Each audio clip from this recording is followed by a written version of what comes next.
So the story begins in Kandahar, Afghanistan, where an army convoy is stranded because one of their vehicles has broken down. They are waiting for help when technical support arrives, and among them is a combat engineer of Death Mount Division known as 81. We'll discuss later why he has this name. 81 is actually the brother of an officer who is also part of this same convoy. After a bit of lighthearted joking, he starts working on the vehicle. While working, his brother tells him that they should join the Rangers, but he replies that it's already too late for that. He says he's getting old and the Rangers usually select younger soldiers. However, his brother insists and tells him that he has already checked the criteria, and according to it, they can still be selected. But his brother refuses and tells him that if he wants to join the Rangers, he can do it, and he doesn't need his permission. However, his brother insists that he wants them to join together. He keeps pushing, and eventually the older brother gives in to his stubbornness. He finally says, alright, they'll give it a try and apply for the Rangers. They are still talking when suddenly the Afghan Taliban launch a missile attack on the convoy. Gunfire erupts from every direction. He falls to the ground, and when he regains consciousness, he looks around and realizes that all of his comrades have been killed. Then he looks toward his brother, who is severely wounded, and he immediately rushes toward him, and right at that moment, the scene cuts. We see Sergeant 81 waking up, and he is sitting inside a bus. This is 2 years later, and he is on his way to the Colorado Ranger camp. After that, we see that they arrive at the base, where everyone is given badge numbers. He receives badge number 81, and here we learn that he had applied 4 times before, but every time he was rejected. This time, however, he has finally been selected. They even offered to make him the team leader, but Sergeant 81 declines the offer. After that, we see Sergeant Torres explaining the selection criteria to all the candidates. We learn that this will be an 8-week-long training program filled with many difficult tasks, and they must complete and pass every one of them. At the end of the 8th week, everyone must reach the same finish line, which is the exact spot where they are standing right now. After that, we see their extremely tough 8-week training begin, and during this time, Sergeant 81 performs very well. At the end of every week, the candidates who fail to perform well are eliminated.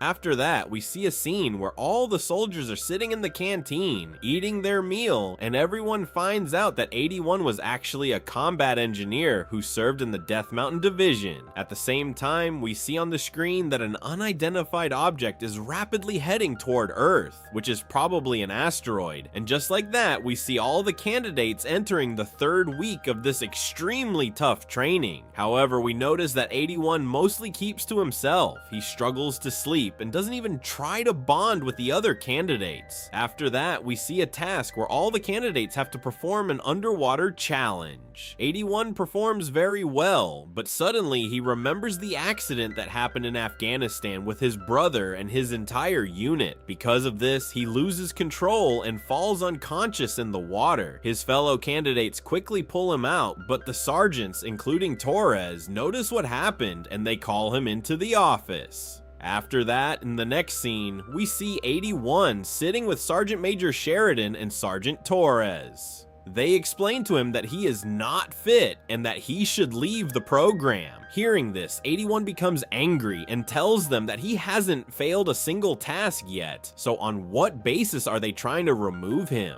Sergeant Torres then explains that he has gone through a major trauma, and that trauma is still affecting him. He is suffering from PTSD, which can be very dangerous, and emotionally and psychologically, he is not ready to become a ranger. They tell him that he should attend therapy sessions, because after war or incidents like this, every candidate is required to attend a group therapy session, but he never did. Instead, the moment he was discharged from the hospital, he immediately applied for RASP, so they ask him why he did that, and 81 simply replies that he just wants to cross that finish line. After that, Sergeant Major Sheridan tells him that they could force him out of the program, but they are giving him a chance because he is a very good soldier. They hand him a voluntary withdrawal slip saying it would be better if he chooses to leave the program on his own right now. But before they can say anything else, 81 stands up and tells them that it's time for his parade, and then he walks out of the room. After that, we see that the next day many soldiers are eliminated, but 81 is not among them, which means he qualifies for the final round. Everyone becomes very happy and celebrates the moment. And just like that, their final panel round begins. We see the sergeant explaining the final mission to them. They will be dropped at a location by 2 helicopters where one of their helicopters has already crashed. Their mission is to destroy that helicopter, which is inside enemy territory, and at the same time reach a nearby village where the pilot of that helicopter has been taken hostage and rescue him. They must complete all of this within 24 hours. After that, the sergeant explains the plan to them, and 2 helicopters drop them at the location from where they are supposed to start their mission. After walking for a while and making a plan, they stop at a spot to take a short break and get some rest. But as soon as they sit down, a massive explosion suddenly occurs, and they can see flames rising in the distance. They assume that the enemy has spotted them while they were resting, and because of that, artillery fire has been launched at their position. After that, they sit down again to review their plan, and through the microscope, they notice a strange object. They assume that this must be the crashed plane they were sent here to destroy, but they realize that it's slightly off from the expected location. Then they check their compasses, but their compasses are not giving the correct coordinates. After that, they all move forward toward the aircraft they were assigned to destroy. As they advance, number 81 notices something shining in the bushes. He moves closer to take a look, thinking it might be the enemy. Meanwhile, the rest of his teammates plant dynamite on the aircraft to destroy it. But when 81 gets closer, he realizes that this is actually the aircraft they were supposed to destroy. So then the question arises, what was that object lying over there? At that very moment, his teammates detonate the bomb on the aircraft. 81 immediately realizes that something isn't right, and his teammates also throw explosives at the strange object, but the blast has absolutely no effect on it. They all stare at it in shock, wondering what exactly this thing is. At that very moment, suddenly, the machine stood up. Then it began scanning the entire area. As soon as it finishes scanning the surroundings, it starts firing wildly with the strange weapons built into it. Everyone starts running in different directions, some forward, some backward, but the war machine keeps scanning them and raining explosives down on them. During this chaos, more than half of the soldiers are killed, and the few who survive keep running until they reach the top of a cliff, where there is no way forward. But the machine doesn't spare them even there, and throws a bomb that lands very close to them. The blast sends them falling down the slope of the cliff, and they keep sliding until they reach the bottom. At that moment, one of their teammates gets a wooden stake driven into his chest, nearly killing him, while the others are badly injured as well. One of his closest friends breaks his leg, and 81 also breaks 2 of his fingers. They look around in confusion, unable to understand what this thing is or why it's trying to kill them. One of them suddenly asks, "Where's the radio? We need the radio." 81 immediately responds, "I'll go get the radio." But as soon as he gets there, he realizes that the radio has been completely destroyed and everyone there is already dead. He returns and tells the others that they have to get out of here because the machine is coming after them. They begin tying ropes and preparing to climb down the cliff. Somehow, they manage to make their way down from the cliff, but the machine tracks them and reaches that location as well. And the moment it detects them again, it immediately opens fire on them once more. They barely manage to escape from that place and eventually stop somewhere to treat their wounded teammates. There they realize that they don't even have morphine, but somehow they still manage to treat the injured as best as they can. Everyone starts thinking that their officers must have sent this machine after them, but 81 tells them that this was not sent by their officers. One of them then asks, then why was it at our location? 81 explains that this wasn't actually their real location, and that their aircraft was supposed to land somewhere else. He then tells them that they need to reach the village ahead, where the enemy forces are located. From there, they will treat their wounded and inform the base that this machine is hunting them. They set out from there, but soon a river blocks their path. To cross it, they tie a rope across and start using it to move to the other side. But during the crossing, their stretcher gets stuck in the rope's hook. While they are trying to free it, the war machine suddenly arrives at that location. The machine scans them and immediately starts firing relentlessly. They all fall into the water, and the machine follows them there as well. They are being carried away by the river's current, while the machine continues firing at them. But suddenly, a massive waterfall appears ahead, and they all plunge down from it. They barely manage to survive and get out, and then continue heading toward the village. On the way, they come across a trap that had been set by the enemy forces. Eventually, they reach the village, but they are shocked by what they see because the entire village has been completely destroyed. At that moment, they realize that this place had already been attacked by that machine, and they also see that their sergeant is no longer alive.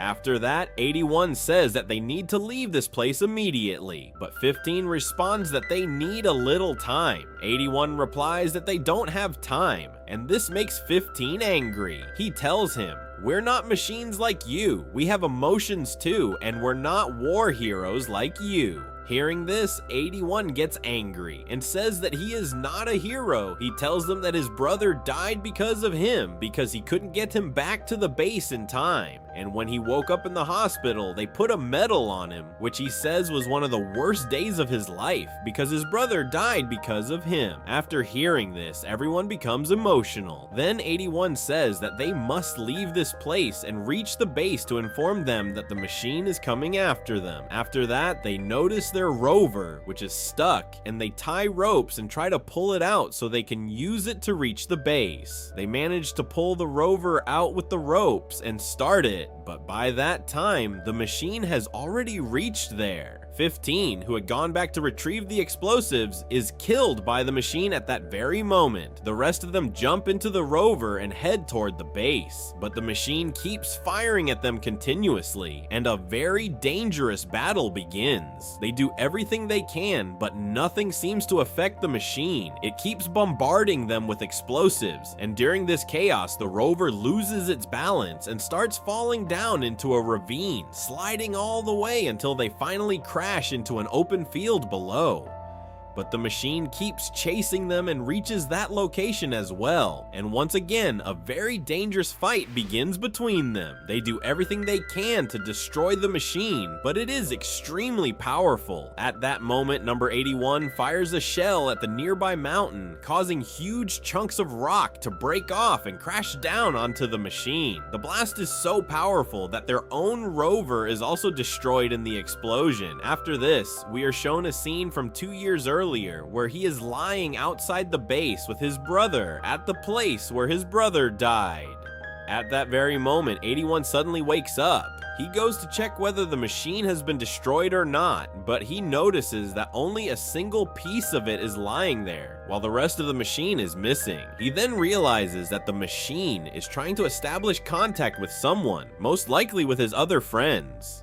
He realizes that all of his other teammates are now dead, but one of them is still alive. He sits beside him, and at that moment, an explosion occurs nearby in the explosives, which draws the machine's attention in that direction. Taking advantage of the moment, he grabs the stretcher of his injured teammate and tries to carry him away from there. It becomes very difficult for him to carry his teammate because he is already injured, and the heavy rain has turned the ground into thick mud, making it extremely hard to drag the stretcher. Eventually, he becomes completely exhausted, sits down, and starts crying. While he is crying, his friend awake. The two of them begin talking, and during the conversation, he realizes that his friend actually knew his brother. 81 then asks, "How are we supposed to destroy this machine?" His friend replies, "What would your brother have done?" And hearing this gives 81 an idea. He tells his teammate to wait there for him, and then he moves toward a nearby crushing plant, a facility where concrete is processed. His real plan is to choke the machine and destroy it from the inside. He then puts his plan into action and manages to lure that war machine toward himself. Just as he planned, the machine arrives at the plant and begins scanning the entire facility. At that very moment, the dynamite he had planted explodes, causing the machine to fall to the ground. The war machine falls, but it quickly stands up again. At the same time, number 81 grabs a Caterpillar machine and uses it to push the war machine back against a wall. Then he starts the plant and begins pouring concrete into the machine's engine, trying to choke and shut it down from the inside. But the war machine activates the thruster mounted on its back and starts pushing the Caterpillar forward. However, 81 pushes it back again and pins it against the wall, continuing to pour concrete over it so that it goes directly into its engine. At the same time, the Caterpillar's hydraulics begin to fail, but he keeps forcing it backward, holding the machine in place. Because so much concrete goes inside the machine, it begins to overheat, and the bombs inside it start exploding one by one. Eventually, the machine collapses. 81 watches it carefully, but at that moment, more bombs start falling out of its body and roll toward the fire. 81 notices this and quickly runs away from there, and right after that, a massive explosion occurs. After that, he carries his injured teammate on his shoulder and heads toward the base. As soon as he reaches the base, his sergeant asks him if he is the only one who survived, and he replies, yes. Then the 81 asks, how many of those machines are there? The sergeant then explains that they are everywhere and that they have already lost nearly half of their battalion and they have only managed to secure this base. He further tells him that they managed to take down the first wave,